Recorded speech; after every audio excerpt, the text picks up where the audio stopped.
That belongs in a museum.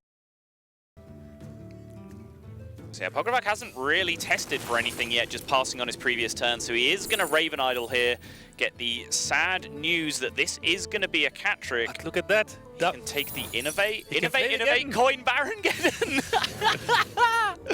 That's amazing. Unfortunately, he is going to pop open the Kindly Grandmother if he does so, so he's actually just going to set this up over a couple of turns instead and just bring the Baron Geddon down on a later turn. But imagine if he had a Moonfire there as well. That would have been insane. That would have been sick for sure. Well, now what do we have? Most convenient would be a 4-drop here. I feel like if he sees that AoE clear coming, he should go for the Infested Wolf to give himself more board resilience, and that's exactly what he seems to be doing here.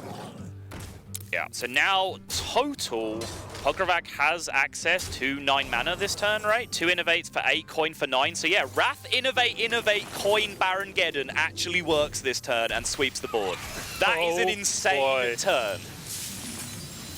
He sees it straight away as well. He probably had the foresight to consider this, right? That the on-curve play was Infested Wolf and that he actually was there to deal with it perfectly, because it didn't look like for 1 second that he stopped to do the maths. He just snapped that play out, had it locked in. Yeah, perfect clear for Pokrovac here, and gets a huge threat on the board in the process. And now Mitsuhide will struggle to deal with this. Of course, he can set up the freezing trap to return the Baron Geddon to hand, but the Baron Geddon can just sit there and consistently deal damage to the board. He doesn't even have to attack with it. Right, the slight downside of that plan is that you end up, doing 4 damage to yourself a turn, because obviously Hunter's like tapping hero power, and then the Baron Geddon's doing another 2 to you, so you're kind of letting the Hunter do what it wants to do in terms of just whittle down your health total. But yeah, the impact that it will have on not allowing Mitsuhide to develop into this board is probably worth it, especially now he's picked up that Feral Rage to be able to stabilize later on. Alright then. Yeah, and also so many spells with those double innovates being played made the Arcane Giant super cheap as well, which can come down next turn as well.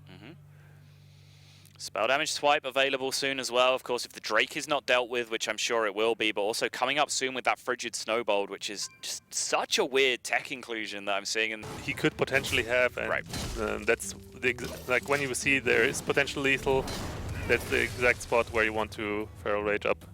I do wonder though, like I talked about this when he first made the decision to not freeze the Baron Geddon. How much longer can he keep this hanging around on the board? Because the damage is adding up now, even through that Feral Rage armor that he picked up. Yeah, there's an additional hero power every turn for Mitsuhide. Yeah. Yeah, it's basically the equivalent of like the Warlock matchups, right? The Hunter does so well in because they're tapping all the time, just doubling the amount of damage output for the Hunters. Like this cannot be allowed to continue from Pokrovac's side, but he needs that Baron Geddon's board presence right now just to stop Mitsuhide from developing. So he really does need to time like the perfect moment to get that thing back off the board.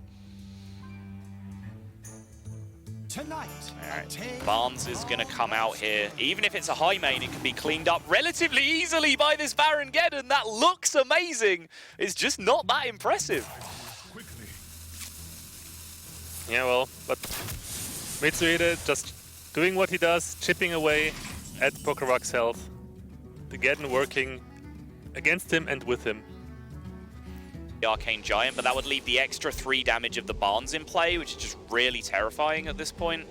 It also gives the opportunity for Mitsuhide to trade into the Baron Geddon and then just kind of leave the freezing on the Arcane Giant, which would be a problem as well. So didn't look like it was a good opportunity, but he does need to find a point to really get that Arcane Giant into play and swinging as soon as he can. There was the opportunity to go for like a swipe to the face and Wrath the Barn. Sure, yeah, that works. So he can dig deeper into his deck and also push more face damage himself. Digging deeper, of course, allows you to draw potentially more healing, which is also really important right now for Pokrovac. Kill command straight away while he has the beast in play, and yeah, this Baron Geddon is just turning out to be Pokrovac's downfall here. This again is such an unusual game, just like the last one we watched. This Baron Geddon just, being a strength and a benefit to Pokrovac. It's meant he's been able to clear the board every single time here, but unfortunately, it also means that he's just taken so much damage that this bow in hand from Mitsuhide is just going to be lethal. The bite, but Bite's with too the Innovate expensive. here, doesn't have the mana to play it. He can now finally get those Arcane Giants into play, but it's too late. He's down to 4. There's Bow Hero power coming in from the Hunter. What a ridiculous game of Hearthstone, Ekop.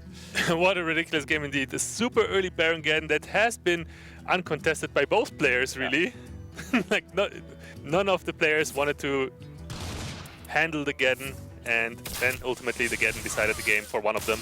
Interesting. Mr. Hyde using the quick shot as well off the top there for the potential slight little tilt factor at the end.